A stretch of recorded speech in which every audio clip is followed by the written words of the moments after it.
नमस्कार, मी दीपाली राऊत पुरंदर एक्सप्रेसमध्ये आपले स्वागत करीत आहे. यशवंतराव चव्हाण प्रतिष्ठान मुंबई यांच्या वतीने सासवड येथे यशवंतराव चव्हाण पुण्यतिथी. यशवंतराव चव्हाण प्रतिष्ठान मुंबई यांच्या वतीने सासवड येथे यशवंतराव चव्हाण पुण्यतिथी निमित्त डॉक्टर श्रीपाल सबनीस यांच्या व्याख्यानाचे आयोजन करण्यात आले होते. श्रीपाल सबनीस यांच्या हस्ते यशवंतराव चव्हाण यांच्या प्रतिमेस पुष्पहार अर्पण करण्यात आला.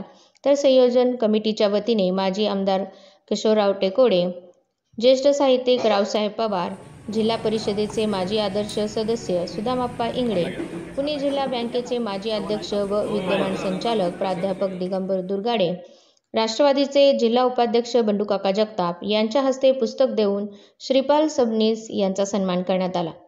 कार्यक्रमाचे आयोजन खासदार सुप्रिया सुळे यांचे स्वीय सहाय्यक मयूर जगताप यांनी केले. पुरंदर हायस्कूलच्या वाद्यवृंदाने व्याख्यानाची सुरुवात झाली. यावेळी राष्ट्रवादीचे तालुका अध्यक्ष माणिकराव झेंडे पाटील, युवक अध्यक्ष पुष्कराज जाधव, ऋषिकेश झेंडे, राष्ट्रवादीचे जिल्हा उपाध्यक्ष बंडूकाका जगताप, तालुका उपाध्यक्ष बाळासाहेब भिंताडे, व्यापारी असोसिएशनचे अध्यक्ष संजय चव्हाण, ज्येष्ठ नेते अरुणप्पा जगताप, संतोष जगताप, ॲडव्होकेट उमेश सस्ते, राष्ट्रवादी पुरस्कार विजेते कुंडलिक मेमाने, नंदकुमार सागर व अरुण सुळगेकर, प्राध्यापक नारायण टाक, माजी अध्यक्ष श्यामकांत भिंताडे, संदेश पवार, अतुल जगताप, कलाताई फरतडे, सुनील दिवार, नीता सुभागडे, कैलास दिवार, सुरेश गोडितकर, डॉक्टर सुभाष तळेकर, अशोक टिळेकर, वसंत ताकोले, सुधाकर, सुनील लांडगे, रामदास जगताप, हनीफ मुजावर, दिलीप पापड, युसुफ सय्यद, इस्माईल सय्यद, महेश जगताप, बाळासाहेब यादव, जगदीश पांढरे आदी उपस्थित होते.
माननीय रावसाहेब पवार वकील त्यांना विनंती करतो की आपण प्रास्ताविक प्रार्थना हे समुची मागणे माणसाने माणसाची माणसासमोर वागणे ही भावना घेऊन त्यांनी या देशातल्या सर्वसामान्य माणसांसाठी तळागाळातल्या माणसांसाठी त्यांना उभं करण्यासाठी जे प्रयत्न केले अखंडपणावर अशी जी तुम्ही व्यक्तिमत्व होती जाणीवपूर्वक नव्या पिढीला यशवंतरावची ओळख व्हावी आणि त्यांनी जे व्रत स्वीकारलेलं होतं त्या व्रताचा मागोवा घेत आपल्याला पुढे जाऊन काय करता येईल का याचं आत्मचिंतन नव्या पिढीला करावं यासाठी या व्याख्यानांचं आयोजन आपण या ठिकाणी करतो. वर्षातून किमान 3 वेळा 4 वेळा तरी हे कार्यक्रम व्हावेत अशी अपेक्षा आहे. आपल्या सर्वांचं सहकार्य त्याला लावेल ही भावना माझ्या मनामध्ये आहे. आजच्या या कार्यक्रमासाठी ज्या वेळेला कुणाला बोलावं असा प्रश्न ज्या वेळेला निघाला त्यावेळेला मी पटकन डॉक्टर श्रीपाल सबनीस यांचं नाव सुचवलं आणि सर्वांनी एकपणे त्यांना मान्यता दिली. डॉक्टर श्रीपाल सबनीस हे व्यक्तिमत्व असं आहे जे आपल्या बुद्धीला पटतं, जे आपल्या विचाराला पटतं, जे आपल्या भावनेला तडा जाणार नाही याची खबरदारी घेतं आणि आपल्या विचारांच्यावर ठाम राहून आपला विचार लोकांच्या मध्ये पोहोचवण्याच्या दृष्टीनं ज्यांनी आपली लेखणी आणि वाणी गेली अनेक वर्ष सातत्यानं या महाराष्ट्रामध्ये घेऊन पोहोचवली ते व्यक्तिमत्व.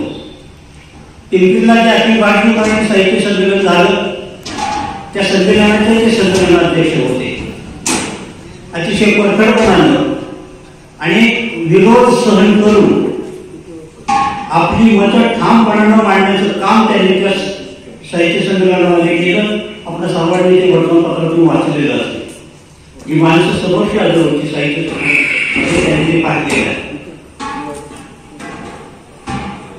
आपल्या वाणीचा आणि आपल्या लेखणीचा समाज प्रबोधनासाठी उचित उपयोग व्हावा याच्यासाठी पायाला भेंडी बांधून समज महाराष्ट्रभर हा माणूस फिरत असतो आणि ते सगळं करत असताना कुठेही माणुसकीला करावं जाणार नाही, कुणावर अन्याय होणार नाही. अन्याय झाला तर त्या अन्यायाचा प्रतिकार करण्याची क्षमता ज्यांच्यामध्ये असं हे व्यक्तिमत्व आज आपल्याला लाभलेलं आहे. त्यांचे पर्सनल असिस्टंट किंवा त्यांचे सहसचिव सन्माननीय मयूर जगताप, कार्यक्रमाला उपस्थित माजी आमदार सन्माननीय अशोक भाऊ टेकवडे, आमचे सन्मित्र प्राध्यापक सोलवेकर सर, दुसरे पाव इथे उपस्थित श्रोते सन्माननीय दिगंबररावजी दुर्गाडे, सन्माननीय सुधाबाप्पा इंगळे, सन्माननीय पुष्कराज जाधव, आमचे लेखक मित्र बाळासाहेब यादव, बंडू काका जगताप, ही जी सन्मानित नावं आहेत ती सर्व प्रेक्षागृहातील श्रोतांची संबंध प्रातिनिधिक स्वरूपाची नावं आहेत.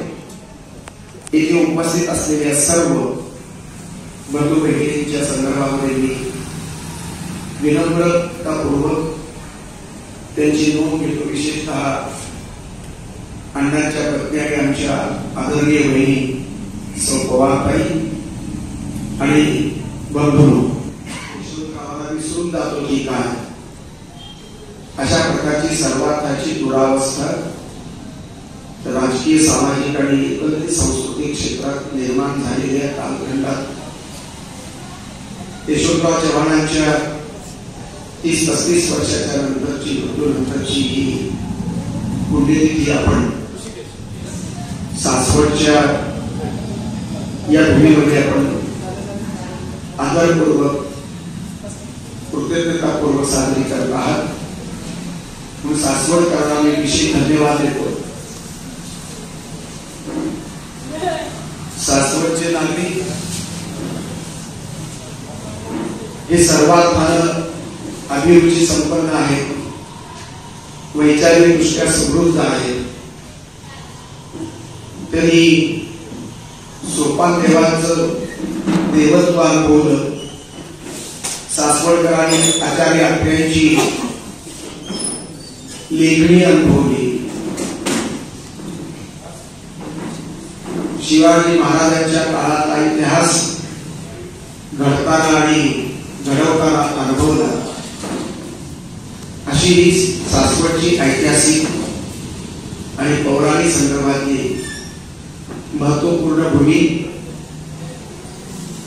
या भूमीमध्ये आणि या संस्कृती पुरंदरच्या प्रांगणामध्ये यशवंतराव चव्हाणांच्या नावाचं जे मुंबईचं प्रतिष्ठान संबंध देशभर, महाराष्ट्रभर प्रबोधनात्मक कार्य करून यशवंतरावांच्या संकल्पनेतला महाराष्ट्र जागवण्याचं, जगवण्याचं जे पुण्य कर्तृत्व करत आहे, त्यामध्ये विशेषतः सुप्रियाताई सुळेंचं जो योगदान आहे, माननीय शरद पवारांचं जे मार्गदर्शन आहे आणि मयूर जगताप सारख्या तरुण याच मातीतल्या सुपुत्राचं त्यामध्ये अत्यंत अर्थपूर्ण सहभाग आहे. या पातळीवरती विचार करताना हा पहिला कार्यक्रम रावसाहेब अण्णांच्या पुढाकारानं त्यांच्या अनुभवशील अशा प्रकारच्या शहाणपणातून यशवंतरावांची निष्ठा, मराठी मातीची निष्ठा, मराठी संस्कृतीची निष्ठा आणि समाजवादाची निष्ठा, अशा सर्व निष्ठांचा समुच्चय ज्या अण्णांच्या समाजवादामध्ये, अण्णांच्या भूमिकेमध्ये साठवलेला आहे.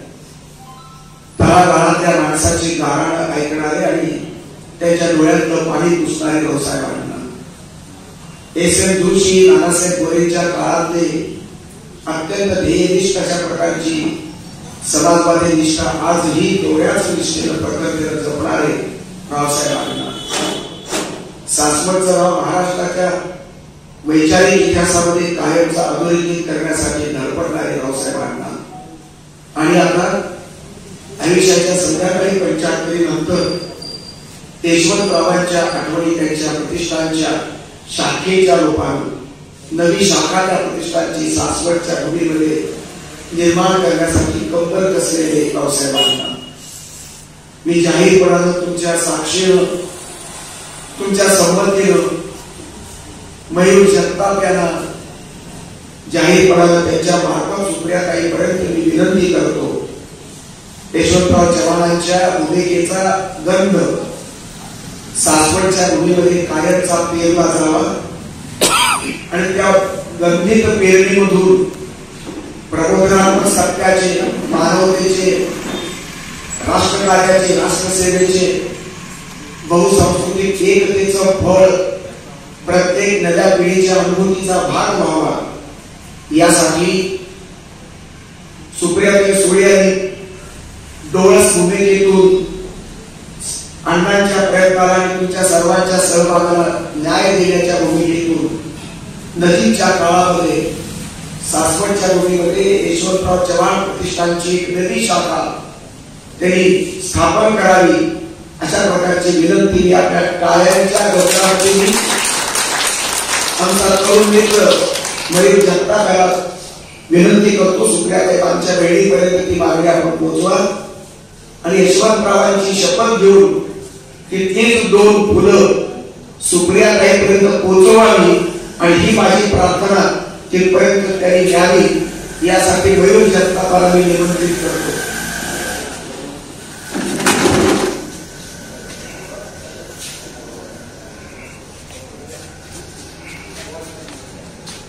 एक फुल हे सुप्रियाताई पर्यंत पोहोचवा. फुल हे तुमच्यासाठी आहे. दादा इकडे बघा. यशवंतरावांच्या कर्तृत्वाचा सुगंध आहे, तो इथेही पेरला गेला पाहिजे. अण्णा तुम्ही त्याचे प्रमुख आहे. माझं एक फुल शरद पवारांपर्यंत पोहोचू आपण. हे पवार साहेबांसाठी उपावले या कालखंडामध्ये गढूळ पाण्यात तुर्की फिरवण्यासाठी मन लागतं, इच्छाशक्ती लागते, सद्भावना लागते, डोळस भूमिका लागते आणि जनसामान्यांचा कळवळा लागतो. हा कळवळा सुदैवानं आपल्या सासवडकरांच्या मध्ये अंतःकरणात अनेक वेळा अनुभव आहे आणि तुमची प्रतिनिधी म्हणजे अण्णांकडे पाहतो. अण्णा आकाशातून पडलेले नाही. मी आमच्या माजी आमदारांचा गौरव करणं मी माझं कर्तव्य मानतो. अण्णांचा परिचय ते त्यांच्या भूमिकेतून मला करून देत होते आणि त्या तळागाळातला माणूस, डोंगर कड्यामधला कपारीतला माणूस हा अण्णांच्या बद्दल किती आशादायक आहे, किती अस्वस्थ आहे अशी मागणी ते करत होते. अण्णांच्या या भूमिकेचे मला परिचय निश्चित आहे. अण्णांच्या सत्काराला 75ला मी माझं काहीच त्या भाषणामध्ये ओतलेलं होतं, पण मला आनंद या गोष्टीचा वाटला की माझी आमदारी अण्णांच्या त्या ध्येयवादाशी एकरूप आहे. ते आमदार लोकप्रतिनिधी असतात, लोकांच्या भावना ते मांडत असतात. सासवडकरांची भावना त्यांच्या भूमिकेतून ती माझ्यापर्यंत पोहोचत होती. मला अण्णांच्या ज्येष्ठतेबद्दल आणि माझ्या स्नेहसंबंधाबद्दल मला अभिमान वाटला, मला समाधान वाटलं. आयुष्याची अर्थपूर्णता शोधत असताना अण्णांसारखी ज्येष्ठ माणसं आमच्या भूमिकेच्या गौरवामध्ये कौतुक करण्यासाठी उभी राहतात. छत्रपतीवरचे अत्यंत वाद मिटवणार पण वाद असणाऱ्या टायटलचं पुस्तक छत्रपती शिवाजी महाराजांनी ब्राह्मण ब्राह्मणेतर वाद विवेकवादी भूमिका हे ग्रंथ मी लिहिला. 14 व्याख्यानांनी ऑनलाईन दिले होत्या. प्रत्येक भाषणाच्या वेळेला 2-3 ओळीचं अत्यंत विवेकनिष्ठ कॉमेंट यायचं आणि त्याच्याकडे रावसाहेब पवार असं शब्द यायचे. खूप दिलासा मिळायचा. ग्रामीण भागातला एक समाजवादी चिंतक विचारवंत शिवाजी महाराजांच्या माझ्या नव्या मांडणीच्या संदर्भामध्ये वादांच्या भूमिकेला पचवून वाद मिटवण्यासाठी पुस्तक लिहित असताना अण्णांसारख्या शब्दांचं बळ माझ्यासारख्या माणसाला सुद्धा मिळालेलं आहे, त्याचं मी जाहीरपणे ऋण व्यक्त करतो. यशवंतराव चव्हाणांचा महाराष्ट्र आज सर्वात फार दुर्भंग आहे. जातीपातीच्या महामायामध्ये, दंगलीमध्ये, भाकरीच्या प्रश्नाची सोडवणूक करण्यामध्ये पराभूत झालेला महाराष्ट्र, राजकीय व्यवस्थेमध्ये दुरावस्था अनुभवणारा महाराष्ट्र, अत्यंत अशुद्ध अशा प्रकारचं धर्मकारण अनुभवणारा महाराष्ट्र, अर्थकारणाच्या संदर्भामध्ये चुकलेली दिशा अनुभवणारा महाराष्ट्र, हा खरं यशवंतरावांचा महाराष्ट्र आहे का? यशवंतरावांचे अत्यंत आवडते शिष्य शरद पवार आज राजकारणात जरूर आहे आणि म्हणून काहीतरी चांगल्या गोष्टी आपल्याला जरूर दिसतात. पण तरी सुद्धा दिल्ली काबीज करणं, दिल्लीचं सिंहासन मिळवणं हा एक वेगळा खेळ आहे. वेगळ्या डावपेचात्मक अशा प्रकारचा भूमिकेचा तो राजकीय खेळ आहे. त्या खेळामध्ये कदाचित यशवंतराव चव्हाण कमी पडले असतील म्हणून पंतप्रधान हुकला असेल, पण माझ्या दृष्टीने पंतप्रधान पद महत्वाचं नाही. मराठी माती त्या माणसानं दिल्लीचं नेतृत्व करणं आणि देशातल्या लोकांचा विश्वास संपादन करणं, एक चांगला सुसंस्कृत राजकीय नेतृत्व म्हणून मान्यता प्राप्त करून घेणं, ही अत्यंत दुर्मिळ अशा प्रकारची इतिहासातली घटना यशवंतराव चव्हाणांच्या वाट्याला आली. इंदिरा गांधी इतकं मुत्सद्दी आणि डावपेचात्मक अशा प्रकारचं राजकारण यशवंतराव चव्हाणांना करता आलेलं नसेल, त्या करण्यामध्ये त्यांच्या भावनिक काही श्रद्धा आहे. त्या श्रद्धेमध्ये सगळ्यात महत्वाचा चिवट भाग आहे पंडित नेहरूंच्या वरची त्यांची निष्ठा, नेहरूंच्या पाठीमागे असणाऱ्या गांधी त्या महात्म्यावरची यशवंतरावांची निष्ठा आणि गांधी युगाच्या पाठीमागच्या लोकमान्य टिळकांच्या संदर्भातली निष्ठा, राष्ट्रभक्त सावरकरांच्या संदर्भातली निष्ठा आणि पूर्वगामी रॉय यांच्या संदर्भातली निष्ठा. विविध विचारसरणीचे वेगवेगळे मानदंड आहेत, समकालीन मानदंड. सावरकरांचा हिंदुत्वात यशवंतरावांना कदाचित मान्य नसेल, पण सावरकरांचं देशभक्तीचं कर्तृत्व तुरुंगात खेपत पडलेल्या, कुजलेल्या एका मराठी राष्ट्रभक्ताचं कर्तृत्व त्याला वंदनीय होतं. आणि तरुण वयात ते यशवंतराव चव्हाण त्यांच्या भूभागातून, त्यांच्या सातारा सांगलीच्या परिसरातून एक रत्नागिरीला जाऊन पोहोचलेल्याचा इतिहास आहे. लहानपणी कराडच्या लोकमान्य टिळक गावाच्या शाळेमध्ये शिकणारे यशवंतराव चव्हाण टिळकांच्या प्रेमामध्ये राष्ट्रभक्तीला न्हावून देतात आणि नंतर गांधी युगातल्या पंडित नेहरूंच्या देशातील समृद्ध अशा प्रकारच्या समाजवादी विज्ञानिष्ठ कर्तृत्वाचा वारसा चालवताना त्यांच्या सहभागातून राष्ट्र निर्मितीचं, राष्ट्राच्या जडणघडणीचं काम यशवंतराव चव्हाण मराठी बाळ्यातून करतात. त्यांचा मराठी बाळा फुटीला नाहीये. यशवंतरावांची भूमिका ही राष्ट्रभक्ताची भूमिका आहे आणि या राष्ट्रभक्तीचे धडे तुम्ही बालपणे गिरवलेले आहे. तुमच्या वाईला काही सत्याग्रह केलेला आहे. 1932 ला त्याला दंड झालेला आहे. तिरंगा झेंडा फडकवला, वंदे मातरम म्हटलं, राष्ट्रगीत म्हटल्यानंतर 42च्या चळवळीमध्ये त्यांचा भूमिगत सहभाग आहे. 18 महिन्याचा त्यांना तुरुंगवास भोगावा लागला. 2-3 वेळा लागला नाही, तो तुरुंगात गेलेले यशवंतराव आहे. त्यावेळेस पुढारी पण हे सोपं आणि साधन होतं. तुरुंगाची हवा खाऊन ब्रिटिशाचा तुरुंग अनुभवून ताऊन सुलातून निघालेलं कर्तृत्व आणि अशा प्रकारचं नेतृत्वच जनतेच्या विश्वासाला पात्र होतं. आजचं राजकारण सोपं आहे, पुढारी होणं सोपं आहे. यशवंतरावांचा काळ हा सच्चेपणाचा आहे, तो प्रामाणिकपणाचा आहे, तो अस्सल देशभक्तीचा आहे. आणि ही देशभक्ती एकीकडे तिरंगा झेंड्याची आहे, दुसरीकडे भारताच्या संबंध कणाकणाची आहे आणि भारतात राहणाऱ्या प्रत्येक जात धर्माच्या माणसाच्या कल्याणासाठी झिजण्याची देशभक्ती आहे. आणि म्हणून यशवंतराव चव्हाण एका जातीमध्ये जन्माला येतात, पण एका जातीपुरतं नेतृत्व त्याचं नाही. कुणबी मराठ्याचा जन्मसंदर्भ असलेला हा लांगडा माणूस लहानपणी देशभक्तीचे संस्कार करून ज्यावेळेस उभा राहतो, आईच्या संस्कारातून पंढरीची वारी करणारी पवित्र पावलांनी पंढरीची वाट पुरवणाऱ्या मातोश्रीचा संबंध ठामपण त्याच्यातला निर्धार महत्वाचा आहे.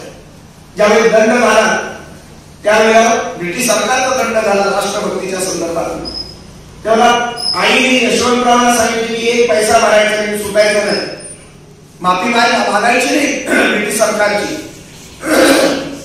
ही जी भूमिका आहे हा आईचा मातृभक्तीमधला हा जो एक कणखरपणा आहे तो मला महत्वाचा वाटतोय. आणि आईचा वरदास्त लहानपणी आईवडील गमावलेले यशवंतराव अत्यंत बऱ्यापैकी मोठं कुटुंब, परंतु दुसऱ्यांनी चालवलेल्या पैशावरती दिलेल्या पैशावरती कुटुंब त्यांचं भागत होतं. हा माणूस अत्यंत गरिबीतून वर आला, मध्यवर्गीय अशा प्रकारच्या गरीब शेतकऱ्याच्या परंपरेतून पुढे आलेले यशवंतराव चव्हाण काँग्रेसच्या सुरुवातीच्या कालखंडामध्ये वेगवेगळ्या छोट्या छोट्या रूपामध्ये पदाधिकारी, अधिकारी, कार्यकर्ता म्हणून उभे राहिलेले यशवंतराव चव्हाण संयुक्त महाराष्ट्राच्या चळवळीच्या अगोदर मोरारजी देसाईच्या कालखंडामध्ये ते पदाधिकारी झाले, सरकारमध्ये गेले आणि संयुक्त महाराष्ट्राचे पहिले मुख्यमंत्री म्हणून त्यांनी मंगल कलश महाराष्ट्रामध्ये घेऊन आला. S N Joshi, comrade Dange, Acharya Atre, Uddhavrao Patil, Nana Patil, Shetkari Kamgar Paksha त्यावेळेचा, आंबेडकरांचं फेडरेशन, बीसी कांबळे अशा वेगवेगळ्या नेत्यांच्या कालखंडामध्ये यशवंतराव 57 ईश्वरी निवडून आलेली फळी आणि सरकारमध्ये यशवंतराव आहे.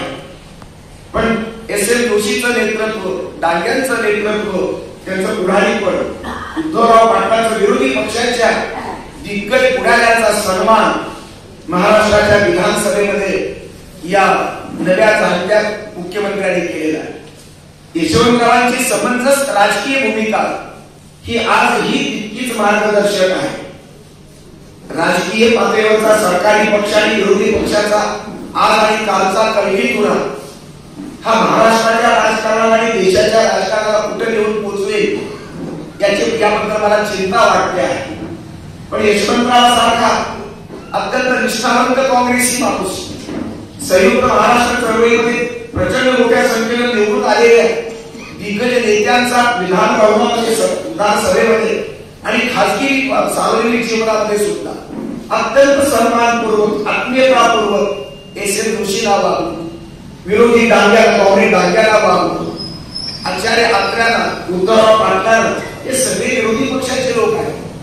काँग्रेसचा एकही याच्यापैकी, पण तरी सुद्धा काँग्रेसची उदारमतवादी सेक्युलर भूमिका बजावत असताना मराठी मातीची सहिष्णू भूमिका राजकीय नेतृत्वाच्या माध्यमातून मातीमध्ये पेरताना महाराष्ट्राच्या नांदीतलं मुख्यमंत्र्याचं कर्तृत्व आणि कार्य रुजवताना महाराष्ट्राच्या राजकारणाला नवी दिशा देण्याचं काम यशवंतराव चव्हाणांच्या राजकीय भूमिकेतून घडलं. त्यावेळेचा सुसंवाद कुठे आणि आताचा विसंवाद कुठे? यशवंतराव हे राजकीय आदर्श आहे आणि हे राजकीय आदर्शाची परिपक्वता, धर्म संदर्भातली परिपक्वता, राजकीय पक्षाच्या संदर्भातली मॅच्युरिटी, सांस्कृतिक प्रवाहाला जोडून ठेवण्याची मॅच्युरिटी आजचा महाराष्ट्र आणि आजच्या महाराष्ट्रातली बहुसंस्कृतिक अशा प्रकारचे वास्तव, दलितांचं वास्तव, नवबौद्धांचं वास्तव, आदिवासींचं वास्तव, मुस्लिमांचं, ख्रिश्चनांचं, जैनांचं, अठरापगड जातीचं, ब्राह्मणाचं, ब्राह्मणेतराचं आज जे वास्तव आहे तसंच वास्तव यशवंतरावांच्या काळात सुद्धा होतं. पण यशवंतराव चव्हाणांनी जे जवळकरांचं राजकारण, समाजकारण त्यांनी जवळून पाहिलं. कराडच्या भागामध्ये आणि वाईच्या संबंध त्या परिसरामध्ये जवळकरांची ब्राह्मणी विद्वेषाची भाषणं होती, अनेक वेळा गाजली. ब्राह्मणाला शिवाय ब्राह्मणे देशाचे दुश्मन अशा प्रकारचा ग्रंथ लिहिला जवळकरांनी आणि त्या जवळकरांच्या भाषणाचे काही पडसाद यशवंतरावांनी ऐकून सुद्धा ती भूमिका त्यांनी बाजूला ठेवली. यशवंतराव काँग्रेसमधल्या ब्राह्मण नेतृत्वाच्या जवळ गेलेले आहे. त्यांना टिळकांचा विद्वेष कधी वाटला नाही, त्यांना पंडित नेहरूंचा द्वेष कधी वाटला नाही. किंबहुना त्यावेळेस जी काही ब्राह्मण नेतृत्व होतं काँग्रेसमधलं त्यांच्याशी मिळून मिसळून त्या सगळ्याच ब्राह्मण नेतृत्वाला बहुजन समाजातल्या, कोळी समाजातल्या यशवंतरावाला 100% न्याय दिला असाही इतिहास नाही. पुढाऱ्यांच्या मधली स्पर्धा मानवी स्वभावातून त्या काळातली होती, पण अत्यंत मोठ्या मनानं यशवंतरावांनी ते संबंध वास्तव पचवलं आणि पचवून सुद्धा गांधी हत्या झाल्यानंतर ब्राह्मणांची घरं जाळलेली पश्चिम महाराष्ट्रामध्ये मराठवाड्यात सगळीकडेच यशवंतरावांनी मुख्यमंत्री असताना जाळलेल्या ब्राह्मणांच्या घराचं पुनर्वसन करून दिलेलं आहे. ज्या काळामध्ये ब्राह्मण ब्राह्मणीधर्मात अत्यंत टोकाला होता, ब्राह्मणाचं हाड भिंतीला नको अशा प्रकारची भूमिका घेत जात होती. टिळकांचा पक्ष आणि लोकमान्य टिळक आणि शाहूंचा पक्ष या दोन पक्षामध्ये मधून आडवा विस्तू जात नव्हता. अशा कालखंडामध्ये घर झालेल्या ब्राह्मणांच्या घराचं पुनर्वसन करून देण्याची राजकीय भूमिका, सरकारची मायबाप म्हणून असणारी भूमिका यशवंतरावांनी मनामध्ये जातीवाद न ठेवता ती रुजवलेली त्याला इतिहासाचं पुरावे आहे. ज्या दलितांनी बौद्ध धर्म स्वीकारला त्या नवबौद्धासाठी सुद्धा अनेक योजना, अनेक वेगवेगळी मदत सरकारी योजनांच्या मार्फत यशवंतरावांनी पुरवलेली आहे. दादासाहेब गायकवाड सारखा आंबेडकरी चळवळीतला कार्यकर्ता नेता त्यांनी काँग्रेसमध्ये राहून समन्वयाची एक भूमिका महाराष्ट्राच्या राजकारणामध्ये रुजवली. जातीपातीचं राजकारण हे घातक आहे, ते पक्षालाही घातक असतं आणि ते राष्ट्राला, महाराष्ट्रालाही घातक असतं. याची जाणीव, प्रगल्भ जाणीव यशवंतरावा सारख्या डोळस लोकनेत्यामध्ये असल्यामुळं यशवंतराव चव्हाणांची भूमिका ही सर्व जाती धर्माच्या लोकांना पोटात घालून लागली. जात धर्माला पोटात घालत नाही यशवंतराव, जातीच्या माणूसपणाला, माणसाच्या माणूसपणाला ते पोटामध्ये घालतात. आणि सुरुवातीला जे गीत गायलं गेलं, माणसाने माणसाच्या कल्याणासाठी प्रार्थना करावी, त्याचं मागणं हे अत्यंत अर्थपूर्ण अशा प्रकारचं संयोजनात्मक तुमचं नियोजनात्मक कौशल्य आणि या गीताचे बोल आणि त्याचा संदर्भ यशवंतरावांच्या व्यापक धर्मातीत आणि जातीच्या पलीकडील भूमिकेचा अर्थ सांगणार आहे. त्याला संवादी अशा प्रकारचा अनेक लोकांच्या पुण्यतिथी आपण साजऱ्या करतो, जयंत्या साजऱ्या करतो, पण का करतो? यशवंतराव 30-35 वर्षानंतर यशवंतराव वंदनीय का? पुन्हा पुन्हा स्मरण त्यांचं का करावं? माझा व्यक्तिगत स्वार्थ, तुमचा व्यक्तिगत स्वार्थ आहे का? आम्हाला सगळ्यांना कोणाला पुढारी बनायचं असतं असं नाही, आणि बनायचं असतं तरी कसा पुढारी बनायचा आहे तुम्हाला? संकुचित जात जातीचा पुढारी म्हणून तुम्ही मॉडेल देणार आहात का? या पुढच्या कालखंडामध्ये वेळ लागेल, पण लोकशाहीच्या शुद्धीकरणाच्या प्रक्रियेमध्ये कुठल्याही जातनिष्ठ पुढाऱ्याला, धर्मनिष्ठ पुढाऱ्याला कुठल्याही प्रकारचं भवितव्य पुढे राहणार नाही. आणि म्हणूनच मी कुठल्याही पक्षाचा सभासद नसलो तरी पवार साहेबांचं राजकारण, आमच्या भगिनी सुप्रियाताईंचं राजकारण हे धर्मातील आणि जातीतील असल्यामुळे ते मला जरा जवळचं वाटतं. यशवंतरावांचा वारसा चालवणारे शरद पवार, तरुण वयातला हा मुलगा, खेड्यातून आलेला मुलगा, शरद पवारांना न्याय दिला तो यशवंतराव चव्हाणांनी. आणि शरद पवारांनी न्याय दिल्यानंतर महाराष्ट्राची सबंध काळजी मानण्याच्या दृष्टीनं यशवंतरावांची जी पावलं पडली आहे, प्रत्येक क्षणाला यशवंतराव जे विचार करतात, जी माणसं जोडतात, जे नेत्यांची फळी उभी करतात, काँग्रेसची सबंध डांबरी कोणतीची बांधणी करतात, ते यशवंतराव चव्हाण दूरदृष्टीचे नेते आहेत. आणि हे संस्कार लहानपणापासून मिळाल्यानंतर सत्यशोधीची वातावरण पोहोचले होते त्या परिसरामध्ये. सातारा जिल्हा, सांगली जिल्हा, कोल्हापूरचा परिसर सगळा हा नेते जवळकरांच्या प्रभावातला आहे. आम्हाला केशव डेरेंचं पुस्तक येत होतं 15-20 वर्षापूर्वी वाचलं विद्यार्थी पाहिजे डोळ्यामध्ये. ये फडके ब्राह्मण जे ते जवळ ब्राह्मणेतर पक्षाचे पुढारी, पण ब्राह्मण असून सुद्धा यांनी फडक्यांची बुद्धिमत्ता आणि विवेकवाद शिल्लक होता. आणि म्हणून मराठा समाजाच्या बहुसंख्य असणाऱ्या महाराष्ट्रामध्ये जेठांना न्याय देण्याची भूमिका जी फडक्यांनी बजावली ती दुसऱ्या कोणत्या जगताने बजावली मला दिसत नाही. या लेह्यांच्या राजकारणाच्या संदर्भात सुद्धा यशवंतरावांची थोडी जवळीक होती. फक्त त्याची जातीची भूमिका आहे. ब्राह्मणेतर चळवळीचा जो ब्राह्मण द्वेष होता, त्या द्वेषाचा संपर्क आणि त्याची बाधा मात्र यशवंतरावांच्या भूमिकेला झालेली नव्हती. म्हणून गाडगीळ असो, पंडित जवाहरलाल नेहरू असो, अनेक ब्राह्मण पुढाऱ्यांचे आणि त्यांचे संबंध शेवटपर्यंत अत्यंत महत्वाचे राहिले. मित्रांनो, यशवंतरावांच्या 40 वर्षाच्या कालखंडामध्ये 10 निवडणुका त्यांनी जिंकल्या, एकही हरलेले नव्हते.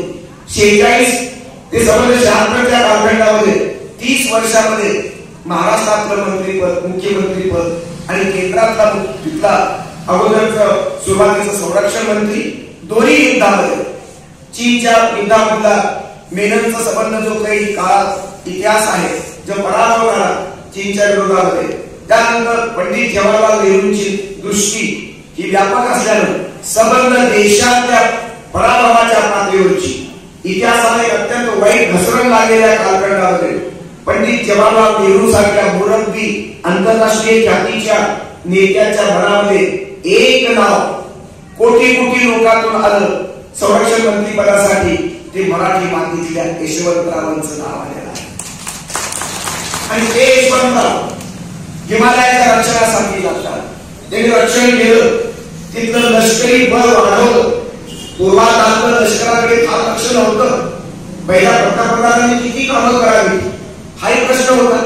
ज्या देशामध्ये सुविधा निर्माण होत नव्हती अशा कालखंडामध्ये बाहेरचं अन्न आणून खावं लागत होतं. प्रचंड शोषण चालू होतं सर्वार्थाचं.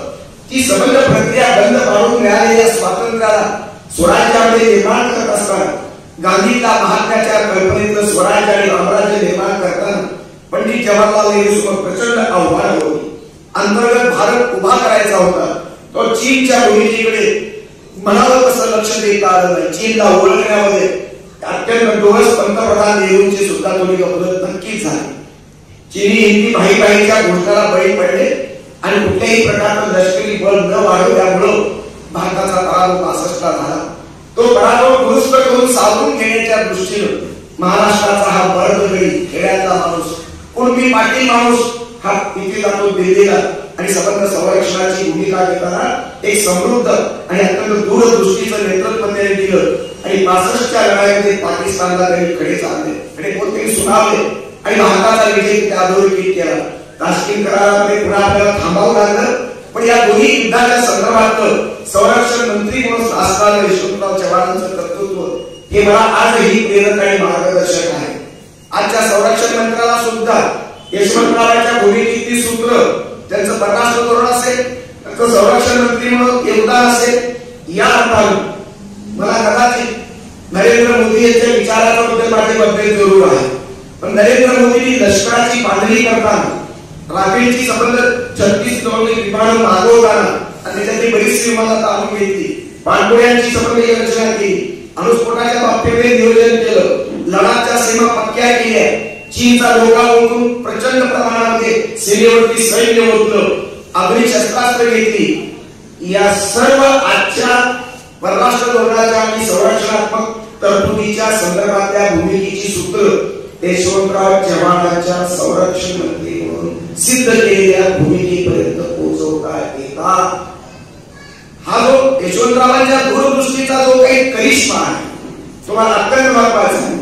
नरेंद्र मोदी फार नवीन यशवंतरावांचं ऋण मान्य करणार नाही, पंतप्रधान नेहरूंचं ऋण मान्य करणार नाही, तर यशवंतरावांचं कशाला करते.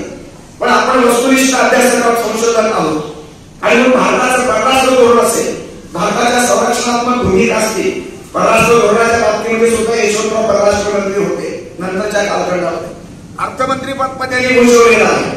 त्याचबरोबर वेगवेगळ्या भूमिका यशवंतरावांच्या वाट्याला केंद्रीय पातळीवरती मिळालेल्या आहेत. एक मराठी माणूस संरक्षण मंत्री म्हणून यशस्वी होतो, परराष्ट्र मंत्री म्हणून यशस्वी होतो. कोलंबोच्या परिषदेमध्ये भारताचं जे अनेक राष्ट्राचं धोरण होतं पंडित नेहरूंनी आखलेलं, शांतिदूत पंडित नेहरू, नासेर, टिटो आणि नेहरूंची संबंध भूमिका त्या काळातली रशियाची साम्राज्यवादी शक्ती आणि अमेरिकेची साम्राज्यवादी शक्ती, एक भांडवलशाही दुसरी साम्यवादी, या दोन्ही महासत्तांच्या टकरावामध्ये आपण तिसरी भूमिका घेतो आहोत. आपण अनेक राष्ट्राची चळवळ त्यांनी सुरू केली, टिटो, नासेर आणि पंडित जवाहरलाल नेहरूंनी, आणि ही भूमिका यशवंतरावांनी पूर्णपणे बसवलेली आहे. यशवंतरावांची भूमिका ही शांततावादी आहे. ती संबंध लोकशाहीवरती विश्वास ठेवणारी आहे. यशवंतराव समाजवादी आहेत आणि म्हणून समाजवादी लोकशाहीचा नारा संबंध प्रत्यक्ष कृतीमध्ये उतरवताना भारताचा समाजवाद, भारताची लोकशाही मूल्यात्मकता, भारताच्या संविधानाला सुसंगत असणारी एकूण राज्य यंत्रणा ही केंद्राच्या भूमिकेतून त्यांनी संबंध उठवलेली आहे आणि अंमलात आणली आहे. अर्थमंत्री असताना सुद्धा देशाचं धोरण उपेक्षित माणसाच्या कैवारापर्यंत त्यांनी राबवलेलं आहे. प्लॅनिंग आयोगाचे जे अध्यक्ष होते अर्थ आयोगाचे नंतरच्या कालखंडामध्ये उत्तरार्धामध्ये ते पद सुद्धा एक साधा बळा मराठी माणूस, एक राजकीय क्षेत्रावर चमकणारा माणूस हा हे अर्थाचं समितीचं सुद्धा अध्यक्षपदी अत्यंत सुंदर. केवळ खुर्ची उभवणारे पुढारी अनेक असतात, प्रत्येक काळामध्ये असतात, पण यशवंतरावांच्या खुर्चीला अर्थ होता, त्यांच्या पदाला अर्थ होता, त्यांच्या कृतीला अर्थ होता आणि त्या अर्थाचे संदर्भ धर्मनिरपेक्ष संविधानाच्या गाड्याशी भेटतात. म्हणून तर तळागाळातल्या माणसाची बांधिलकी सिद्ध करणारे यशवंतराव मला महत्वाचे वाटतात. महाराष्ट्राचे मुख्यमंत्री असताना महाराष्ट्र नुकताच महाराष्ट्र झाला होता, संयुक्त महाराष्ट्र झाला, मुंबईसह झाला आणि समज ही फळी समाजवाद्यांची फळी, डांगे, ईश्वर जोशी, आत्रे, उद्धवराव पाटील, नाना पाटील या सगळ्यांची फळी एकीकडे ते विरोधात असताना सुद्धा विरोधकांनाही यशवंतरावांच्या भूमिकेचा विश्वास वाटावा, आत्मीयता वाटावी एवढं सौहार्द यशवंतरावांनी सिद्ध केलं. ते केवळ विरोधी पक्षांच्या पुढाऱ्यापुरतं ते मर्यादित नाही. यशवंतरावांची नीती, राजकीय नीती ही अत्यंत महत्वाची ठरली. शेतकऱ्यांच्या बांधाला न्याय देण्याची भूमिका, शेतकऱ्याच्या डोळ्यातल्या पाण्याला पुसण्याची भूमिका आणि मग कसे त्याची जमीन असाही कायदा या महाराष्ट्रामध्ये त्यांनी आणलेला. सामान्य माणसाच्या मजुरीच्या संदर्भात, सामान्य आदिवासींच्या संदर्भात, गोरगरिबांच्या संदर्भात एक अत्यंत संवेदनशील अशा प्रकारची समाजवादी भूमिका महाराष्ट्राच्या राजकारणामध्ये यशवंतराव चव्हाण यांनी सिद्ध केल्याचं आपण पाहतो आहोत. आणि म्हणून उद्योग धंद्याला चालना देणारे यशवंतराव चव्हाण शेतकऱ्यांच्या संबंध शेतीच्या प्रश्नाला समजून घेऊन त्याला वेगवेगळी नवी नवी बी बियाणं, पाण्याच्या प्रश्नाच्या संदर्भातली जागरूकता करून कोयना धरण असेल, तुमचा उजनी धरण असे नवे प्रकल्प महाराष्ट्राच्या नकाशामध्ये यशवंतरावांच्या दूरदर्शीला तो परिणाम होता. यशवंतरावांनी पाणी इथे निर्माण केलं आणि माणसाला एक आशादायक वातावरण निर्माण केलं. शेतकऱ्याला न्याय देण्याची भूमिका घेतली जी शिवाजी महाराजांच्या काळातली आहे. यशवंतरावांच्यावरती शिवाजी महाराजांचा प्रभाव आहे, गांधीच्या महात्म्याचा प्रभाव आहे, पंडित जवाहरलाल नेहरूंच्या विज्ञान निष्ठेचा प्रभाव आहे आणि समाजवादी एम.एन. रॉयचा प्रभाव आहे, सावरकरांच्या देशभक्तीचा प्रभाव आहे. जे नको आहे ते बाजूला ठेवून केशवराव झेलेंचं आंबेडकर राजकारण बाजूला ठेवून पण काँग्रेसमध्ये सामील झाले 1933 चे केशवराव झेले हे राष्ट्रभक्त आहे, ते काँग्रेसवाले आहेत. गांधींची काँग्रेस आंबेडकर चळवळी त्या जैनांनी पचवली, स्वीकारली. काँग्रेस शरद पाटीलकरांची संबंध काय आत्महत्या म्हणतात या संबंध आंबेडकर चळवळीची, पण काँग्रेसला दुसरा पर्याय नव्हता. काँग्रेसच्या माध्यमातून गोरगरिबांना न्याय देण्याची संधी उपलब्ध झाली होती. ही भूमिका केशवराव झेलेंनी स्वीकारल्यानंतर यशवंतरावांची भूमिका त्याला सहभागी उभी राहते आहे. यशवंतरावांनी मराठा समाजाचं बळ केलं, शिक्षणाची दारं उघडली. कोल्हापूरचं विद्यापीठ, मराठवाडा विद्यापीठ ही यशवंतरावांच्या काळातली विद्यापीठाची नांदी आहे. मग नंतर बाकीची झाली यशवंतरावांनी कृषी विद्यापीठ स्थापन केली आणि शेतकऱ्याला संबंध नव संशोधन, नवे विचार, नवीन तंत्रज्ञान शेतकऱ्याच्या बांधापर्यंत, शेतकऱ्याच्या घरापर्यंत, शेतकऱ्याच्या मनापर्यंत पोहोचवण्याची अत्यंत ध्येयवादी भूमिका ही बजावलेली आहे. शेतकऱ्याला इथं न्याय दिल्याशिवाय महाराष्ट्र संपन्न होणार नाही. इथल्या जमिनीचं पीक निर्माण झाल्याशिवाय, त्याच्या पोट शांत झाल्याशिवाय, शेतकऱ्याचा आत्मा शांत करूनच राजकारणी माणूस चांगले यशस्वी राजकारण करू शकतो. यशवंतरावांच्या काळामध्ये एका तरी शेतकऱ्याची आत्महत्या झाली का मला कोणीही समजावून सांगावं. हा खरा मुख्यमंत्री. शेतकऱ्याचा नेता केवळ भाषण करून होता येत नाही. मग संघटना याची असो, राजू शेट्टीची असो, की तुमच्या सदाभाऊ खोतांची असो, की रघुनाथ पाटलांची असो, प्रश्न आहे सत्ता पोलीस सेवेमध्ये रूपांतरित करता येईल. सत्ताधारी यशवंतराव चव्हाण शेवटपर्यंत सेवाभावी राहिले का? पाठीमागे महात्मा गांधी आहे, रवींद्रनाथ टागोरांच्या संकल्पाचा प्रभाव त्यांच्यावर, मराठी संतांचा वारसा त्यांच्याकडे आलेला आहे. त्यांची आई त्यांच्याकडनं लहानपणी ज्ञानेश्वरी वाचून घेत होती, भगवद्गीता लहानपणी यशवंतरावांनी मुखत्तर केली होती. हे बालपणातले संदर्भ कृष्णाकाठमध्ये तुम्हाला दिसू शकतात. कारण ऋणानुबंध आणि अनेक पुस्तकं द्यायची यामध्ये आपल्याला पाहता येतात. त्या पुस्तकाची नावं जरी आपण लक्षात घेतली तरी तुम्हाला समजून घेता येईल. वेगवेगळी पुस्तकं त्यांनी त्या काळात लिहिली आहे. कृष्णाकाठ, ऋणानुबंध, भूमिका, सह्याद्रीचे वारे, विदेश दर्शन, युगांतर, युगांतरची भाषणांचा संग्रह मी माझ्या SYBAच्या माझ्या प्राथमिकीच्या काळामध्ये विद्यार्थ्यांना शिकवलेलं आहे. शिक्षणाच्या संदर्भातील त्यांचं चिंतन ग्रामीण भाग, ग्रामीण संस्कृती, ग्रामीण माणूस आणि ग्रामीण एकंदरीत लोकसंस्कृती या संदर्भातलं अत्यंत सुंदर भाष्य वेगवेगळ्या भाषणामध्ये यशवंतरावांनी मांडलेलं आहे. चिंतनशील यशवंतराव, विवेकवादी यशवंतराव, मानवतावादी समतावादी यशवंतराव आणि सत्यनिष्ठ यशवंतराव, संगीताचे प्रेमी यशवंतराव. तुमचे पटवाज वादक शंकर बापू कोणते गाव करते, बीड जिल्ह्यामध्ये त्यांचं गाव. त्या पटवाज वादकाच्या घरी यशवंतराव चव्हाण भेटायला गेलेले आहे. वारकरी संप्रदायात त्या पटवाज वादकाच्या घरी जाणारा महाराष्ट्रातला मुख्यमंत्री मी पहिला पाहतोय. मला आठवलं शरद पवार एकदा चिखलं तुडवत शेतकऱ्यांच्या बांधावर गेले. हे चित्र मी टीव्हीवरती पाहिलं. अनुषाबाई कौतिकर आणखी दुसरी एक अत्यंत गाजलेली तमासगीर वयस्क बाई अनुषाबाई कौतिकर असेल किंवा विठाबाई असतील, त्यांच्या घरी जाऊन भेट देणारे शरद पवारांच्या या सतत भूमिकेची मुळं यशवंतरावांच्या संस्कारामध्ये आपल्याला शोधता येतात. यशवंतराव या शंकर बापूच्या घरामध्ये गेले बीडला. यशवंतराव इंदोर देवासच्या ठिकाणी जाऊन तिथे एका कलावंताच्या भेटीच्या घरी गेलेले आहे. ही यशवंतरावांची सगळी जर भूमिका लक्षात घेतली तर आपल्याला लक्षात येईल. हरिभाऊंच्या कादंबऱ्या, नाथबाबांच्या कादंबऱ्या लहानपणी वाचणारे यशवंतराव, आत्रे आणि पु ल देशपांडे, सेनापती बापट, भाऊराव पाटील, वसंत देसाई या सर्वांचे स्नेहसंबंध यशवंतरावांशी आहेत. मेघदूत मुखोद्गत त्याला होतं आणि माझी जन्मठेप या सावरकरांच्या पुस्तकाचाही त्यांच्यावर प्रभाव होता. पण सावरकरांच्या हिंदुत्वाच्या जाळ्यामध्ये यशवंतराव अडकत नाही. यशवंतराव शेवटपर्यंत हिंदूच राहिले, पण हिंदू धर्माचा कैवार तरी बटबटीत पद्धतीने आजच्या सारखा कधी त्यांनी घेतलेला नाही. आईने ज्ञानेश्वरी वाचून घेतल्याशिवाय दिवस त्यांचा जात नव्हता. की आईचे संतत्वाचे संस्कार त्यांनी पचवले आणि म्हणूनच आयुष्यभर ज्ञानोपासक राहिलेले यशवंतराव. अनेक पुढारी शरद पवारांचं वाचन खूप समृद्ध आहे.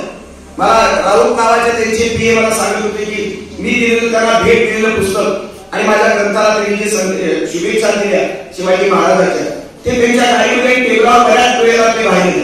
आणि पवारसाहेब मला स्वतः म्हणे की तुमचं पुस्तक वाचतो आहे. अनेक दिवस पुस्तकाचं वाचन करणारे शरद पवारांच्या भूमिकेची मुळं इतिहासामध्ये जाऊन यशवंतराव चव्हाणांच्या ज्ञानश्रद्धेमध्ये आपल्याला शोधता येतात. आणि म्हणूनच त्यांच्या घराचं नाव सह्याद्री, इंग्रजी नाव बदलून सह्याद्री नाव ठेवलं होतं. ही संबंधित भूमिका आपण लक्षात घेतली तर महाराष्ट्रामध्ये सहकारी युग निर्माण झाले ते यशवंतरावांच्या काळामध्ये. आज सहकाराचा संबंध पट्ट्यावर झालेला आहे. अनेक कारखानदारीचे संबंध स्फोटक प्रकरण बाहेर येत आहेत. लाज वाटते, खंत वाटते की यशवंतराव चव्हाण आणि विखे पाटील, त्यावेळी विठ्ठलराव विखे, धनंजय कारकीळ या लोकांनी अत्यंत निष्ठेनं महाराष्ट्राचा सांस्कृतिक आर्थिक चेहरा बदलण्यासाठी निर्माण केलेली सहकाराची चळवळ की आज अधोगतीला जात आहे. पण त्यांनी सहकारातून माणूस उभा केला, ग्रामीण जीवन उभं केलं, ग्रामीण जीवनाला आधार दिला, असे केंद्र पुरवलं आणि जगण्याच्या जाणीवा त्यांनी दिल्या. 18 सहकारी कारखाने यशवंतरावांच्या काळामध्ये महाराष्ट्रात त्यांनी निर्माण केली. आता शेकडो आहेत, पण त्याचं काय होतं हे सांगण्याची जागा ही नव्हे. मित्र, या बाबतीमध्ये अनेक संदर्भामध्ये विचार करत असताना शेतीचा मूलभूत प्रश्न त्यांनी अजेंड्यावर घेतला आणि शेतीपूरक व्यवसायाची त्यांनी मागणी केली. शेतीच्या संदर्भातला शास्त्रीय दृष्टिकोन, वैज्ञानिक शेती, तंत्रज्ञानात्मक आधुनिक शेती याची बीज यशवंतरावांच्या काळामध्ये ही पेरली गेलेली आहे. आता थांबा, बोलणं बंद करा जरा. तुम्ही बोला. देशाचा पराभव अटळ आहे. देशाचं भवितव्य शेतकऱ्याशी जोडून पाहणार हे चिंतनशील अशा प्रकारचं कळवळ्यामध्ये चिंब भेटलेलं हे राजकीय नेतृत्व आहे. ग्रामीण शिक्षणाचा प्रसार त्यांनी केला, अनेक शाळा काढल्या. ईबीसीची जी काही स्कीम आहे मी त्याच स्कीम मध्ये शिकलो. आपली मुलं तुम्ही त्याच्यातून शिकलेला ही यशवंतरावांची देण आहे. महाराष्ट्राची संस्कृती त्यांनी उंचावली. संसदीय लोकशाहीची सूत्र यशवंतरावांनी महाराष्ट्रात रुजवली आणि केंद्रामध्ये नेतृत्व करताना वेगवेगळ्या भूमिका करताना 10-15 वर्षाच्या 4 मंत्र्यांच्या वेगवेगळ्या भूमिका बजावताना संसदीय लोकशाही त्यांनी रुजवली. राज्याचाही केंद्रातल्या संबंध आहे त्याचा ताणतणाव यशवंतरावांच्या पंडितांच्या काळात निर्माण झालेला नाही. आता एकच पक्ष होता. आज मोदीचं सरकार तिकडे, ममता बॅनर्जी तिकडे आणि इकडे उद्धव ठाकरे आहे. तो प्रचंड मोठा ताण आणि मग राज्य सरकार केंद्रावरती, केंद्र सरकार राज्यावरती, अशा प्रकारची ही कुरघोडी आणि अशा प्रकारची जुगलबंदी दुर्दैवानं आधुनिक काळातल्या तुमच्या आमच्यासारख्या एका विचार करणाऱ्या नागरिकांना अनुभवावी लागते. एकूण संविधानामध्ये जी तरतूद आहे त्या संविधानाच्या तरतुदी पालन करत असताना संसदीय लोकशाहीचं पावित्र्य जपण्याची भूमिका ही यशवंतरावांनी बजावली. कारण यशवंतरावांचे आदर्श नेहरू आहे. त्या काळामध्ये बॅरिस्टर नागपै असतील, मधु नेमे असतील, ही वेगवेगळी प्रवाहातली वेगवेगळ्या विचाराची माणसं लोकशाहीला आणि संसदीय लोकशाहीला महत्वाचा निर्णय स्थान देतात. समाजवाद हा युगमंत्र होता, आज तो राहिलाय का? संविधानाच्या पातळीवरती समाजवाद दिसतोय. प्रत्यक्षात काय? भाकरीचा प्रश्न, नोकरीचा प्रश्न, भ्रष्टाचाराचा प्रश्न, असे अनेक प्रश्न या संबंध प्रश्नाला भारतीय समाज व्यवस्था, अर्थव्यवस्था सामोरं जाते आहे. या प्रश्नाची उत्तर आम्ही देऊ शकणार आहोत का? आम्ही चांगले यशवंतराव सारखे राजकारणी निर्माण करू शकणार आहोत का? हा आपल्या समोरचा प्रश्न आहे. कोकणचा विकासाची मुहूर्तमेढ यशवंतराव चव्हाणांनी मांडली आहे. मराठवाडा विदर्भाला न्याय देण्याची भूमिका यशवंतराव चव्हाणांच्या मुख्यमंत्री पदाच्या कालखंडात ती झालेली आहे. आणि म्हणून हे सर्व लक्षात घेताना औद्योगिक विकासाची सूत्र सुद्धा त्यांनी या ठिकाणी सिद्ध केलेली आहे. मित्रांनो, रशिया अमेरिकेपासून तिसऱ्या प्रवाहाचं संरक्षण करत असताना जगातील शांततावादी देश आहे ती शक्ती मोठी करायची, बलशाली करायची ही नेहरूंची भूमिका. पण नेहरू ते सर्व परराष्ट्र धोरण सांभाळू शकत नव्हते. नेहरू पंतप्रधानांसह अख्खा देश आणि संबंध जग हे आव्हान नेहरूंच्या समोर आहे. नेहरू हे आत्मासाची ग्रस्त आहे. त्यांच्याही भूमिकेला माणूस म्हणून मर्यादा पाहू शकतात.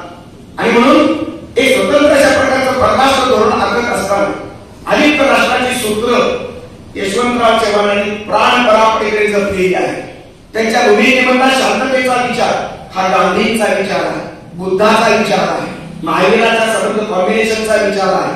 आणि म्हणून यशवंतरावांचं व्यक्तित्व एक व्यक्ती एक पक्ष अशा प्रभावाचं नाही. पक्षनिष्ठा त्यांची शेवटपर्यंत बऱ्यापैकी होती.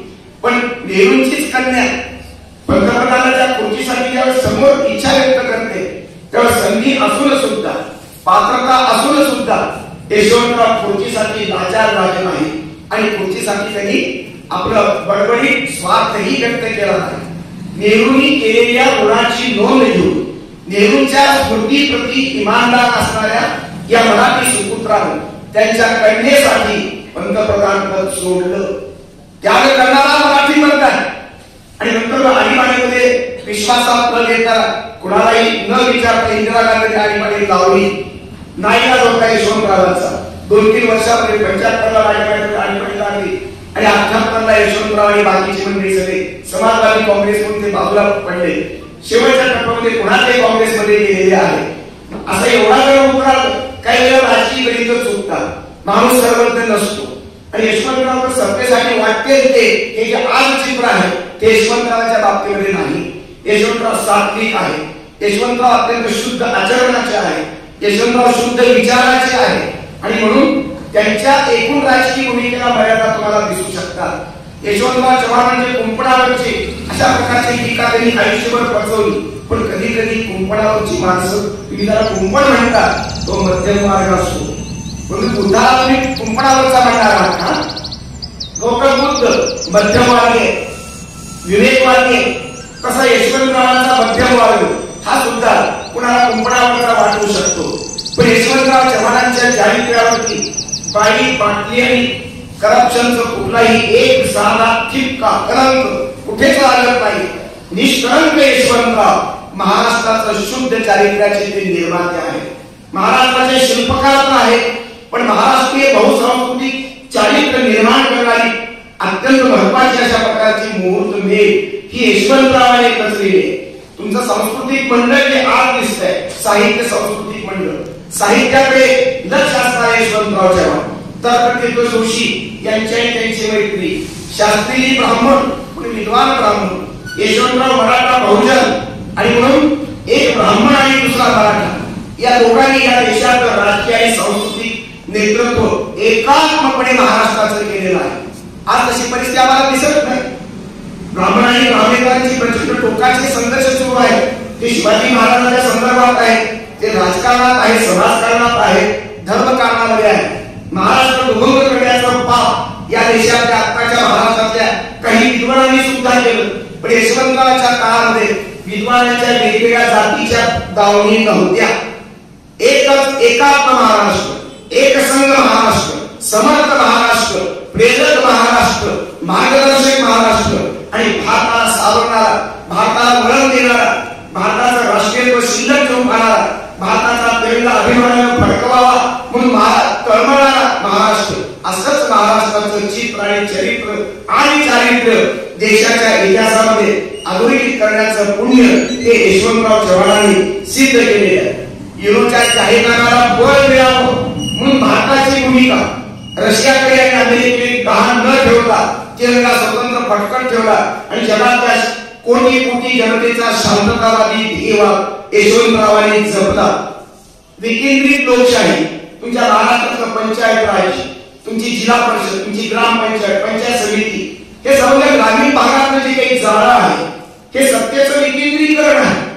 लोकशाहीमध्ये सत्ता एकत्र केंद्रित नको, ती विकेंद्रितच पाहिजे. आणि या विकेंद्रीकरणाचं लोकशाहीचं तत्व यशवंतरावांच्या रोमामध्ये, रक्ताच्या कणाकणामध्ये कायमचं रुजलेलं आहे. असा हा डोळस नेता आहे, असा हा प्रामाणिक अशा प्रकारचा नेता आहे. आणि म्हणूनच यशवंतरावांची काही विधानं सुद्धा मला अत्यंत महत्वाची वाटतात. त्यांची काही उद्गार पहा. गॉडकीची आई वाचून हृदयात कालवा कालव झाली. हे वाक्य शरद पवारांचा अपवाद सोडता आजचा कोणता राजकारणी उच्चारणाऱ्या मला समजावून सांगा. गॉडकीची आई प्रसिद्ध, जगप्रसिद्ध साहित्य आहे. गॉडकी रशियातला लेखक. ती आई वाचल्यानंतर यशवंतराव म्हणतात, माझ्या हृदयामध्ये कालवा कालव झाली. आईचं अगोदर असणार जीवनातलं स्थान, पण गॉडकीची आई वाचून हृदयामध्ये कालवा कालव झाली. हे महाराष्ट्रातला मुख्यमंत्री आणि या संपूर्ण देशाचा संरक्षण मंत्री सांगतो. कविता खरेतर मूळचे भावगीत असते. अनुभूतीची उत्कटता भावनेच्या पंखावर बसून शब्दरूप घेते ही कविता. महाराष्ट्रातले तमाम कवीची जमात उलटून पळाली. वाहवा म्हणावा आणि मुद्रा करावा यशवंतरावांच्या प्रतिमेला, अशी ही कवितेची व्याख्या राजकारणी यशवंतराव देत आहे. सुधांशीच्या प्रस्तावनेच्या संदर्भात त्यांचा गौरव असेल. कवी यशवंतांच्या शिवरायाला त्यांनी दिलेली प्रस्तावना असेल. माझ्या माहितीमध्ये 175 प्रस्तावना यशवंतरावांच्या आहेत. साहित्य संस्कृतीला बोलणारे यशवंतराव, त्याला पोटात घेऊन त्याचा गौरव करणारे यशवंतराव, सरोजिनी बाबा यांच्या लोकसाहित्याला सुद्धा त्यांनी गौरवाने त्याला गौरवलेला आहे. मित्र, एका ठिकाणी ते म्हणतात, मंदिरातून माणूस बाहेर आल्यावर तो भारतीय असला पाहिजे. मंदिरात जाताना तो हिंदू असावा, मला तेवढं हिंदुत्वाचा मान. मशिदीत गेलेला मुसलमान, मशिदीमध्ये गेल्यावर तो मुसलमान असावा. मशिदीच्या बाहेर आला की तो मुसलमान नको, तो भारतीय असला पाहिजे. ती कंडिशन त्यांनी हिंदू पासून सुरुवात केली. ती यशवंतरावांचं राष्ट्रीयत्व किती सेक्युलर आहे. त्यांची भूमिका एखाद्या राजकारणी किती सेक्युलर, शुद्ध सेक्युलर असू शकतो. शुद्ध सेक्युलर ही गरज आहे. ही संविधानाची नाही, भारताची गरज आहे. तुमचा आमचा भारत जातनिष्ठ आहे, धर्मनिष्ठ आहे. संविधान धर्मनिष्ठ नाही, जातनिष्ठ मुळीच नाही. संविधानाला धर्मच नाही आणि असला तर तो भारतीयत्वाचा आहे. ते संविधानातलं गाभ्यातलं भारतीयत्व यशवंतराव चव्हाणांच्या प्रतिमेनं पचवलेलं आहे. आणि म्हणून ते म्हणतात की मंदिरात गेलेला माणूस बाहेर आल्यानंतर तो भारतीय असला पाहिजे. पूजा गुणांची आहे, माणसाच्या गुणांची पूजा करावी, जातीची नको. जात व्यवस्था एका विचारसूत्रामध्ये फेकून देणार पायदळीपणाला कुचलणारा, नष्ट करणारा यशवंतराव चव्हाणांसारखा तत्वचिंतक राजकारणी महाराष्ट्राच्या देशामध्ये मला दुर्मिळ दिसतं. इतर प्रदेशांनी महाराष्ट्राकडे गुरु म्हणून पाहिले. महाराष्ट्राच्या संदर्भातली काय स्वप्न आहे त्या माणसाची. बाकीच्या राजकारणाची स्वप्न माझ्या आता 10 पिढ्याची सोय झाली, आता 50 पिढ्याची झाली, अजून 10 वर्षात 100 पिढे हे स्वप्न राहतात. पक्ष कोणता महत्वाचा मला वाटत नाही, पण राजकीय संस्कृती या संबंध विकृतीला बळी पडते. यशवंतरावांची संस्कृती कोणती? महाराष्ट्राकडे इतर प्रदेशांनी राज्यांनी गुरु म्हणून पाहावे असा वारसा महाराष्ट्राने जतन करावा. कोण जतन करतायत या प्रश्नाचं उत्तर आपण शोधावं लागेल. लोकशाहीमध्ये सरकारवर टीका कारभाराच्या सुधारण्यासाठी आवश्यक आहे, पण ती विधायक हवी. आज लोकशाहीवरती संदर्भात लोकशाहीला सुधारण्यासाठी टीका होते का? एसटी महामंडळाचा संप असेल, आणखी कुठली ती कंगना मूर्ती येडी कलावंतबाई काय बदलते आणि सगळे सहन करतात. ही कसली लोकशाही, कसला अभिव्यक्ती स्वातंत्र्य? घटनेचा आणि संविधानाचा इतका अवमान. तुम्ही जर राष्ट्रीय स्वातंत्र्याच्या संदर्भात स्वातंत्र्य सैनिक भगतसिंग, सुभाषबाबू, महात्मा गांधी, हजारो शेकडो राष्ट्रभक्तांचा अवमान करणारी ही अवस्था या देशामध्ये जन्माला येते आणि ती संबंध ही आपण मूकपणाने सहन करतो. कुणालाही राग येत नाही, कुणाला संताप येत नाही. हा काय तिरंगा झेंड्याचा सन्मान मानायचा का? स्वातंत्र्याप्रती सन्मान मानायचा का? यशवंतरावांची प्रगल्भता आणि शुद्धता किती मोठी आहे हे आपण लक्षात घेतले पाहिजे. भारतीय राष्ट्रवाद आंतरराष्ट्रीयवाद मागोवा घेत प्रगती करणारा हवा. भारताचा राष्ट्रवाद प्रमाण मानतात यशवंतराव राष्ट्रवादी आहे, पण यशवंतरावांचा राष्ट्रवाद हा व्यक्तिगत पक्षापुरता मर्यादित नाही, तो महाराष्ट्रापुरता मर्यादित नाही, तो भारताच्या नकाशापुरताही मर्यादित नाही. यशवंतरावांचं तत्वचिंतन पण अशा प्रकारचं मोठेपण संबंध विश्वाला कवेत घेणारा आहे. ज्ञानेश्वराचं संतत्व जसं विश्वात्मक, महात्मा फुल्यांचं महात्मा जसं विश्वात्मक, तसं यशवंतराव चव्हाणांचं हे कर्तृत्व हे विश्वात्मक आहे. विश्वाला कवेत, विश्वाची प्रगती त्याचा मागोवा घेणारा राष्ट्रवाद असावा. जे राष्ट्रवादाची मुळं युरोच्या जाहीरनाम्याला यशवंतराव जोडून पाहतात आणि त्याच्या जाहीरनाम्याचं बळ वाढवताना विश्वाला कवेत घेण्याची व्यापक भूमिका जी भारतीय संस्कृतीची आहे ते घेऊन पाहतात. मित्रांनो, वेणूबाई यशवंतरावांचं सहजीवन हा एक काळजातला अत्यंत हळवा अशा प्रकारचा कोपरा आहे. ती जागा अत्यंत महत्वाची. यशवंतराव चव्हाणांनी कृष्णाकांत आत्मचरित्र एकच खंड, 3 खंड द्यायचे होते. एक खंड पूर्ण झाला. कृष्णाकांत ते वाचला, डोळ्यात पाणी यावं असे अत्यंत हृदयद्रावक प्रसंग त्याच्यामध्ये आहे. कृष्णाकांतची अर्पण पत्रिका त्यांच्या पत्नी वेणूताईला त्यांनी अर्पण केलेली आहे. आईच्या पाठी पाठोपाठ माझ्या जीवनात यशवंतराव लिहित आहेत अर्पण पत्रिकेमध्ये. आईच्या पाठोपाठ माझ्या जीवनाला आकार आणि आशय देणारी माझी प्रिय पत्नी सौ वेणूताई हिच्या स्मृतीला. वेणूबाईचं निधन झालं होतं, क्षयरोग झाला होता. त्या वेणूताई संगीताच्या मैफिलीत घरामध्ये बंगल्यामध्ये सजवून आहे, घरातले कापटीप सजवून आहे. यशवंतरावांच्या कुठल्याही सार्वजनिक कार्यक्रमामध्ये वेणूताईचं दर्शन तुम्हाला भेटणार नाही. आज आम्ही 2 महिन्याचे मंत्री झाले तर त्यांच्या बायका काय कुठल्या कुठून मिळवतात, त्यांचं समांतर मंत्रिमंडळ तयार होतं. बायकांचे कोणते पाहिजे सगळे मंत्र्यांच्या बायकांवर पुस्तक लिहिलेलं समांतर सत्ता. पण वेणूताई कधीही सत्तेचा तरी आव आणला नाही, सत्ता लागून त्या मिळवल्या नाही. अत्यंत साधी सुधी अशा प्रकारची ग्रामीण भागातली आदर्श स्त्री म्हणून त्या जगल्या. सुधांशीच्या गीतांचं वाचन करणाऱ्या आणि त्यामध्ये प्रेम करण्याचा आवड असणाऱ्या ही आमच्या वेणूताई असतील. पराडकरांची गाणी ऐकणाऱ्या वेणूताई असतील. हे सर्व घरामध्ये वेगवेगळ्या कलेचं संबंध रोपण करत असताना लोकसंग्रहाचा संबंध एवढा मोठा पाठ पसरा यशवंतरावांचा पेरणाऱ्या पाहुणचारात राहणाऱ्या मोठ्या रशियाच्या पाहुण्याचं, काँग्रेसच्या मोठ्या दिग्गजाचं तर पाहुणचार नक्कीच कोणी करेल.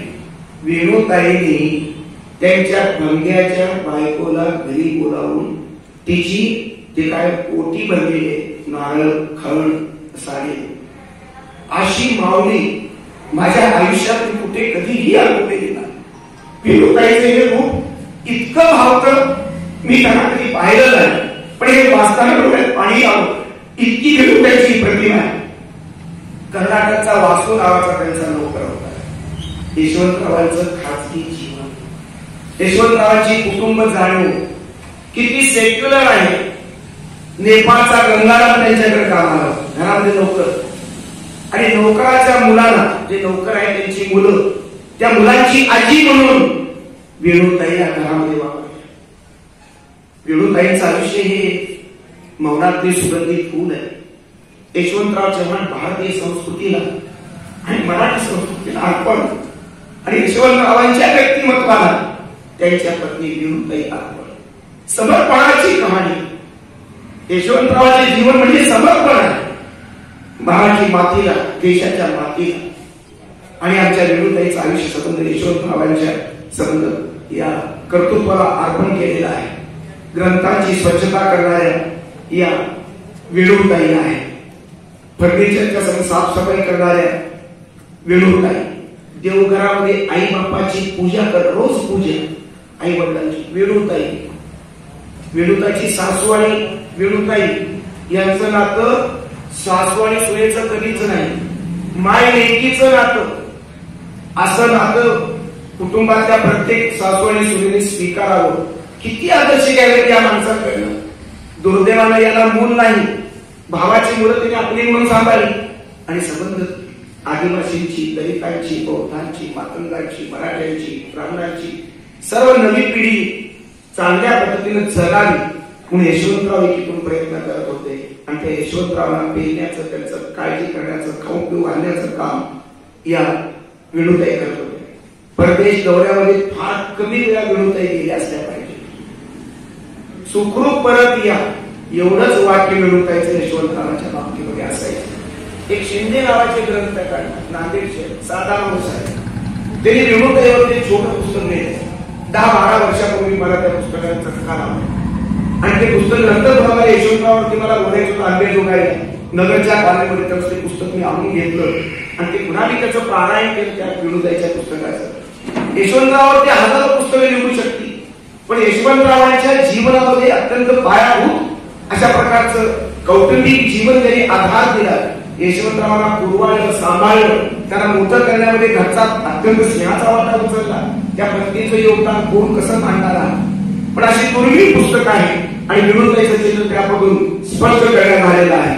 मित्र, क्षेमादेमध्ये असणाऱ्या, पदेमध्ये आजारी पडणाऱ्या पुतण्या राजूंचा दिला, त्याचं दुःख प्रचंड झालं. बोक्साबोक्सीतून एकमेकाच्या गळ्याला पडून रडणारे यशवंतराव आणि वेणुताई गांधीचा फोटो काळजीपूर्वक त्यांनी कराडवरून तिकडे दिल्लीला घेऊन गेले होते. गांधीवरची किती प्रेम. गांधीमुळे काँग्रेसची खुर्ची मिळाली म्हणून झाले. गांधी हा भारताच्या नकाशात मावणारा महात्मा नाही, तो विश्वात्मक शांततेचा दूत आहे. माणसानं माणसासाठी, माणसाच्या कल्याणासाठी मागणी करावी, प्रार्थना करावी, अशी प्रार्थना करणारा महात्मा गांधी आहे. हा खरा हिंदू आहे, तो सनातन हिंदू आहे. म्हणून तर मी सनातन हिंदू म्हणणारे महात्मा गांधी आहे. हे हिंदुत्व खरं आहे. RSSचं हिंदुत्व खरं नाहीये, गोळवळकरांचं हिंदुत्व खरं नाहीये, महात्मा गांधींचं हिंदुत्व खरं आहे, वेदांती समाजवादी विवेकानंदांचं हिंदुत्व खरं आहे. त्या हिंदुत्वाचे संदर्भ वेणुताईच्या संस्कारापर्यंत आलेले. अशा प्रकारची ही आई हे संस्काराचं विद्यापीठ असणारं यशवंतराव आणि त्यांची आई पचोली, आणि भूमिगत कार्यकर्त्यांच्या भूमिकेतून सुरुवात झालेल्या यशवंतरावांच्या आयुष्याचा प्रवास हा 1984च्या मृत्यूपर्यंत पोहोचला. पत्नी वारल्यानंतर यशवंतराव खचले. एकीकडे राजकीय उलटापालट, प्रेमाची आणि निष्ठेची कदर आजही नाही, आणि त्या काळातही नसते. राजकारण म्हणजे बेसिकली राजकारण हे करप्ट असतं, असं माझं मत आहे. सत्य आणि सत्ता या दोन वेगळ्या प्रमाणातल्या गोष्टी आहेत. सत्य करप्ट होत नाही आणि होऊ नये. सत्ता ही बेसिकलीच करप्ट आहे, म्हणून तर सत्यापासून ती दूर आहे. म्हणून तर सत्तेला सत्याचं कुंकू लावावं लागतं, आणि मग ती गोंजारते, मग ती टिकते, मग ती सत्ता काम करते. पण त्याचं ध्येय सत्य असतं. सत्ताधारी जेवढे सत्यनिष्ठ असतात तेवढ्या प्रमाणात ते स्वतःला आणि लोकशाहीला न्याय देत असतात. यशवंतराव चव्हाण हे अशा प्रकारची सत्याची पुजारी आहे की ज्या सत्यामध्ये गांधीतलं महात्मापण, सावरकरांचं देशभक्तीपर, लोकमान्य टिळकांचं देशभक्तीपर आणि जेजेंच्या संदर्भातले अत्यंत फुल्यांच्या परंपरेतून चाललेला सत्यशोधिकीपर हे त्यांनी पचवलेलं होतं. असा समृद्ध माणूस या देशाचा नेता झाला, उपपंतप्रधान झाला आणि महाराष्ट्राच्या नांदीचं मुख्यमंत्रीपदाचं नेतृत्व यशवंतरावांनी करण्याचे संबंध इतिहासानं त्यांच्यावर जबाबदारी टाकली, नियतीनं त्यांच्यावर जबाबदारी टाकली आणि ती जबाबदारी मरेपर्यंत महाराष्ट्राच्या माती आणि माणसावरचं प्रेम कुठेही कमी न होत देता महाराष्ट्राचा उद्धार केला आणि देशाच्या उद्धारासाठी हा माणूस समर्पित झाला. अशा यशवंतराव चव्हाणांच्या स्मृतीला, त्यांच्या बहुआयामी अशा प्रकारच्या शुद्ध चरित्र आणि चारित्र्याला तुम्हा सर्वांच्या साक्षीनं आपल्याला अभिवादन करून मी कोटी कोटी प्रणाम करतो. रावसाहेबांना यांचा मयूरला मी धन्यवाद देतो. ही एक सुंदर संधी, मला डोळ्यातून पाणी काढण्याची संधी आपण मला दिला, मी धन्यवाद मानतो.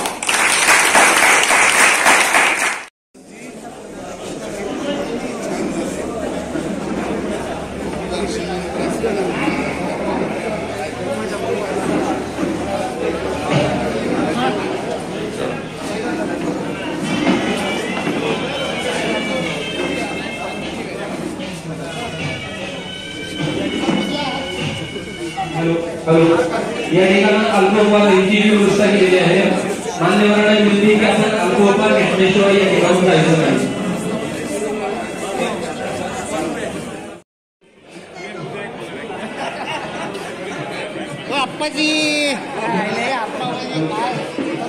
या व्याख्यानमालेतून